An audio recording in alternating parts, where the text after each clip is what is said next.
ओम शांति। 3 फरवरी की बाबा की मुरली। मीठे बच्चे, नर से नारायण बनने के लिए परफेक्ट ब्राह्मण बनो। सच्चा ब्राह्मण वह जिसमें कोई भी विकार रूपी दुश्मन न हो। प्रश्न: बाप का रिगार्ड किन बच्चों को प्राप्त होता है? समझदार कौन है? उत्तर: बाप का रिगार्ड उन्हें मिलता जो यज्ञ का हर एक कार्य रिस्पॉन्सिबिलिटी से करते हैं, कभी गफलत नहीं करते, पावन बनाने की रिस्पॉन्सिबिलिटी समझ इसी सेवा पर तत्पर रहते हैं। चलन बहुत रॉयल है, कभी नाम बदनाम नहीं करते, ऑलराउंडर हैं।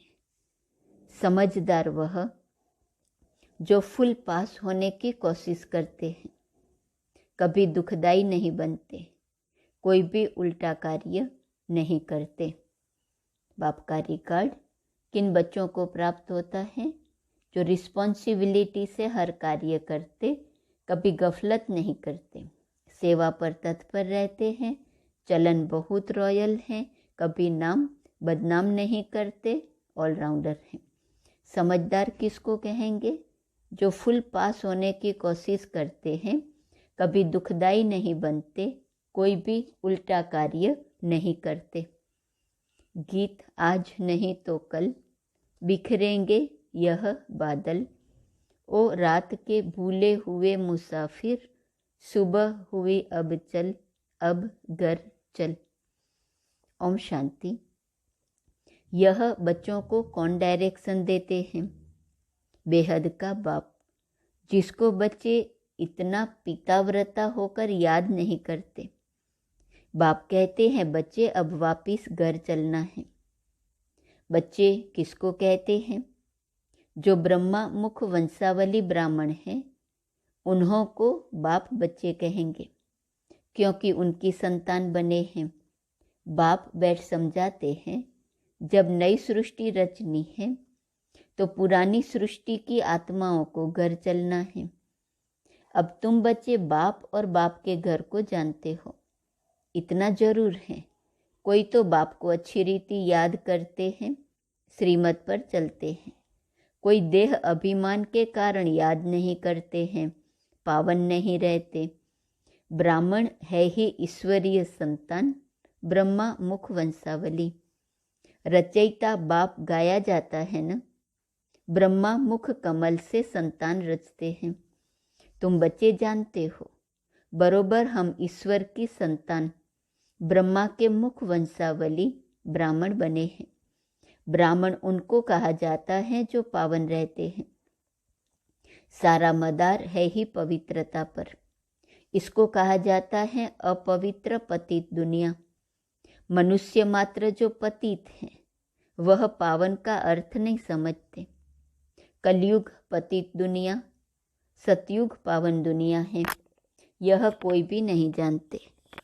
कोई तो कह देते हैं सतयुग त्रेता में भी पतित लोग हैं, सीता चुराई गई, यह हुआ पावन दुनिया की ग्लानि करना। जैसी दृष्टि वैसी सृष्टि देखने में आती है। पावन दुनिया में भी पतित हैं, तो क्या बाप ने पतित दुनिया रची? बाप तो पावन दुनिया ही स्थापन करते हैं।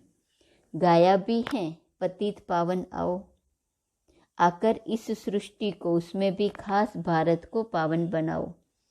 अब ये ब्रह्मा कुमार कुमारी नाम पड़ता ही उन पर है जो पावन होकर रहते हैं। पतित को ब्राह्मण ब्राह्मणी व बीके कह नहीं सकते, वह है ही कुख वंशावली। तुम ब्राह्मण हो ब्रह्मा मुख वंशावली। ब्रह्मा कुख वंशावली नहीं कहा जाता, वह है ही पतित। अब तुम ईश्वरीय संतान बने ही इसलिए हो कि पावन दुनिया के मालिक बने।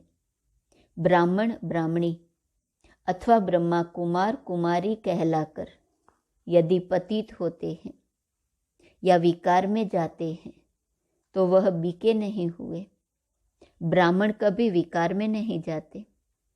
विकार में जाने वाले को शूद्र कहा जाता है। ईश्वर की औलाद बनते ही इसलिए हैं कि ईश्वर से हम राज्य भाग्य लेवें। राजाई का वर्षा लेने के लिए पुरुषार्थ करना चाहिए। लक्ष्य रखना है कि हम नर से नारायण बने। तुम बच्चे जानते हो कि नंबर 1 है काम, सेकंड नंबर है क्रोध। क्रोध आदि का भूत रह जाता है तो वह वर्षे के लायक नहीं बनते। कहा जाता है यह काम व क्रोध के भूत पर वश हो गया। बाप को याद न करने कारण रावण के वश हो जाते हैं। ऐसे क्रोधी व कामी नर से नारायण पद पा नहीं सकते। यहाँ चाहिए परफेक्ट ब्राह्मण। बाप समझाते हैं पहले नंबर का भूत आता है देह अभिमान। अगर देही अभिमानी हो बाप को याद करते रहे तो बाप भी मदद करे। जो जितना याद करते हैं उतनी उनको मदद मिलती है। ब्राह्मण सच्चा वह जिसमें यह विकार रूपी दुश्मन न हो।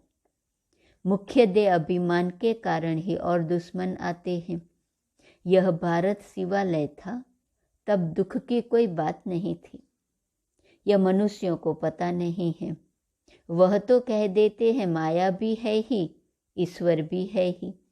अरे ईश्वर अपने समय पर आता, माया अपने समय पर आती। आधा कल्प है ईश्वरीय राज्य, आधा कल्प है माया का राज्य।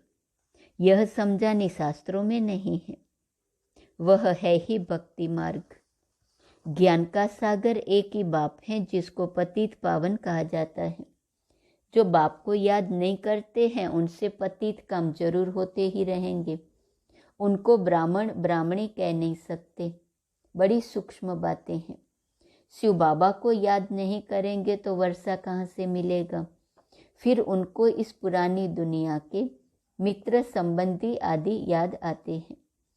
अच्छी रीति बाप को याद करेंगे तो बाप भी मदद देंगे। तुम कहाँ मुरली चलाने में मूंझ जाएंगे तो भी शिव बाबा प्रवेश कर आए मुरली चलाएंगे। बच्चों को पता नहीं पड़ता कि शिव बाबा आकर मदद करते हैं। समझते हैं हमने आज अच्छी मुरली चलाई। अरे आज अच्छी चलाई, कल क्यों नहीं चलाते थे। तुमको यह भी पता थोड़ा ही पड़ता है शिव बाबा बोलते हैं या ब्रह्मा बोलते हैं। शिव बाबा कहते हैं तुम मेरी ईश्वरीय औलाद हो, मेरे को याद करो। ऐसे और कोई कह न सके। मैं ही इनमें प्रवेश कर कह सकता हूँ। मैं ज्ञान सागर हूँ न। तुम ज्ञानी तो आत्मा बन रहे हो। तो जो बाप से योग रखते हैं तो बाप भी आकर मदद करते हैं। देह अभिमानी याद थोड़े ही करेंगे। बाप को जरूर याद करना है। अहंकार नहीं आना चाहिए। मैंने अच्छी मुरली चलाई, नहीं। समझना चाहिए शिव बाबा ने आकर मुरली चलाई। घड़ी घड़ी शिव बाबा को याद करना चाहिए। बहुत बच्चे हैं जो पूरा याद नहीं करते हैं तो कर्म भोग मिटता नहीं, बीमारियां आ जाती हैं, विकर्म विनाश नहीं होते हैं। बच्चों को बाप के साथ योग लगाना है। हम राजयोगी हैं। बाप से राजाई लेनी है। हम नर से नारायण बनेंगे। दिल में समझना है मैं इतना पढ़ता हूँ जो सूर्यवंशी में जाऊं। ऐसे नहीं पहले दास दासी बन फिर राजाई पावे। बाप को याद करने से बाप की मदद मिलेगी। नहीं तो कुछ न कुछ पाप नुकसान आदि होता है। वह दुखदाई बहुत बनते हैं। लक्ष्मी नारायण तो सुखदाई है न। समझदार बच्चे कोशिश करेंगे फुल पास होने की। ऐसे नहीं जो मिला सो ठीक। हर बात में ऑलराउंड पुरुषार्थ करना चाहिए। ऐसे भी नहीं कि यह काम इनका है हम क्यों करें। बाबा ऑलराउंड काम करते हैं ना। बच्चों की चलन ठीक नहीं रहती तो फिर नाम बदनाम कराते हैं। बाप कहते हैं मेरा बनकर, और फिर उल्टा काम करते तो पद भ्रष्ट हो जाता है। ऐसे मत समझो कि ये ब्रह्मा बाबा डायरेक्शन देता है। शिव बाबा याद रहना चाहिए। बच्चों को समझना है दुनिया को पावन बनाने का बोझा सिर पर है, हम रिस्पॉन्सिबल हैं। भारत को पावन बनाने की बहुत बड़ी रिस्पॉन्सिबिलिटी है। यज्ञ का हर एक कार्य रिस्पॉन्सिबिलिटी से करना है, कोई गफलत न हो, तब बाबा भी रिगार्ड देंगे। नहीं तो धर्मराज ऐसी सजा खिलाते हैं जो कभी जेल में भी नहीं खाई होंगी। इसलिए बाप कहते हैं विनाश होने के पहले सब विकर्म योग से भस्म करो, नहीं तो जन्म जन्मांतर के विकर्मों की सजा धर्मराजपुरी में खानी पड़ेगी। इसलिए गफलत मत करो, यह अंतिम जन्म है, फिर तो जाएंगे ही स्वर्ग में। मोचरे खाकर फिर प्रजा पद पाना, इसको पुरुषार्थ नहीं कहा जाता। उस समय त्राही त्राही करना पड़ेगा। यह भी बाप साक्षात्कार कराएंगे कि बार बार समझाया था, ब्राह्मण बनना कोई मासी का घर नहीं है। ईश्वर का बच्चा बनते हो तो फिर कोई विकार नहीं होना चाहिए। इसमें भी काम महाशत्रु हैं। जो काम वश हो जाते हैं उन्हें ब्राह्मण नहीं कह सकते। माया बहुत पिछाड़ेंगी, परंतु कर्म इंद्रियों से कोई काम नहीं करना है। फैमिलियरिटी का हल्का नशा, यह भी माया का नशा है। बाबा ने समझाया है इससे भी बोझ चढ़ जाएगा।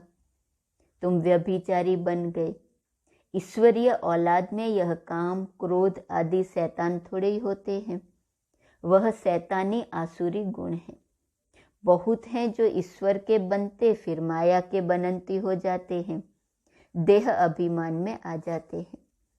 बाप की श्रीमत पर चलना है, तब रिस्पॉन्सिबल वह रहेंगे।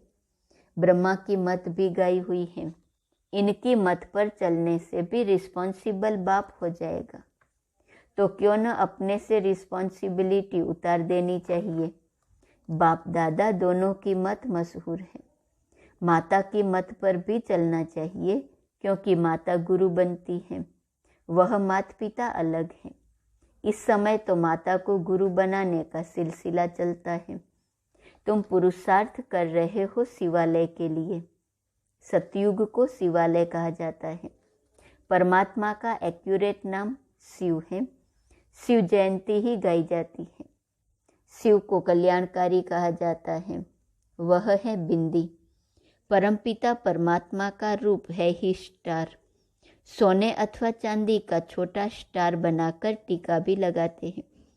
वास्तव में वह एक्यूरेट ठीक है, और स्टार रहता भी प्रकृति में है, परंतु मनुष्यों को ज्ञान नहीं है। कोई फिर त्रिशूल देते हैं। त्रिनेत्री त्रिकालदर्शी की निशानी यानी दिव्य दृष्टि, दिव्य बुद्धि की निशानी देते हैं। अभी तुम बच्चों को इन बातों का ज्ञान है। तुम चाहो तो स्टार लगा सकते हो। अपनी निशानी सफ़ेद स्टार है। आत्मा का रूप भी ऐसे स्टार मिसल है। बाप सभी राज समझाते हैं, सावधानी भी देते हैं। बीके वह जिनकी प्रतिज्ञा की हुई है कि पाप का काम कभी नहीं करेंगे। यह याद रखना है, किसकी दिल को दुखाना नहीं है। अगर दुखाते हैं तो शिव बाबा का बच्चा नहीं ठहरा। शिव बाबा आते ही हैं सुख देने। वहाँ यथा राजा रानी तथा प्रजा सभी एक दो को सुख देते हैं। यहाँ सब सांवरे बन गए हैं, काम कटारी चलाते रहते हैं। यह है ही एक दो को दुख देने की दुनिया। सतयुग है एक दो को सुख देने की दुनिया। समझाना चाहिए हम ईश्वरीय संतान बने हैं, हम कोई पाप नहीं करते, नहीं तो पुण्य आत्माओं की दुनिया में इतना पद पा नहीं सकेंगे। हर एक की नब्ज से पता पड़ सकता है कि यह हमारे कुल का है व नहीं। हम कहते हैं भगवानुवाच तो गाया हुआ है कि हम तुमको राजयोग सिखलाते हैं। भगवान तो एक निराकार को कहा जाता है, तो कब आकर राजयोग सिखलाएंगे? जरूर जब नई दुनिया स्थापन होगी। नई दुनिया के लिए जरूर पुरानी में आना पड़े। भगवानुवाच हम तुमको राजयोग सिखाते हैं। कहाँ के लिए? नर्क के लिए? नहीं, पावन दुनिया के लिए। भगवान उवाच, मैं तुमको राजाओं का राजा बनाता हूँ। बताओ कब आया था? वह कौन था? फिर कब आएगा? जरूर सतयुग के लिए ही सिखलाएगा। बहुत सहज है, परंतु किसकी तकदीर में नहीं है तो बुद्धि में नहीं बैठ सकता। जैसे तत्ते तवे। फिर समझना चाहिए यह हमारे सूर्यवंशी चंद्रवंशी राजाई का नहीं है। बाकी प्रजा तो बहुत ही बननी है। अच्छा, मीठे मीठे सिकिलते 5000 वर्ष बाद आकर मिले हो बाप से वर्षा लेने। ऐसे बच्चों को माता पिता बाप दादा का याद प्यार और गुड मॉर्निंग। रूहानी बाप की, रूहानी बच्चों को नमस्ते। रूहानी बच्चों की, रूहानी बाप को नमस्ते नमस्ते नमस्ते। धारणा के लिए मुख्य सार। पहली पॉइंट, किसी की दिल को कभी भी दुखाना नहीं है। प्रतिज्ञा करनी है, कभी कोई पाप का काम नहीं करेंगे, सदा सुखदायी बनेंगे। दूसरी पॉइंट, कर्मेंद्रियों से कोई भी उल्टा कर्म नहीं करना है। बाप और दादा की मत पर चल अपना बोझ उतार देना है। वरदान, अमृत वेले से लेकर रात तक मर्यादा पूर्वक चलने वाले मर्यादा पुरुषोत्तम भव। संगम युग की मर्यादाएं ही पुरुषोत्तम बनाती हैं, इसलिए मर्यादा पुरुषोत्तम कहा जाता है। तमोगुणी वायुमंडल वाइब्रेशन से बचने का सहज साधन यह मर्यादाएं हैं। मर्यादाओं के अंदर रहने वाले मेहनत से बच जाते हैं। हर कदम के लिए बाप दादा द्वारा मर्यादाएं मिली हुई हैं। उसी प्रमाण कदम उठाने से स्वतः ही मर्यादा पुरुषोत्तम बन जाते हैं।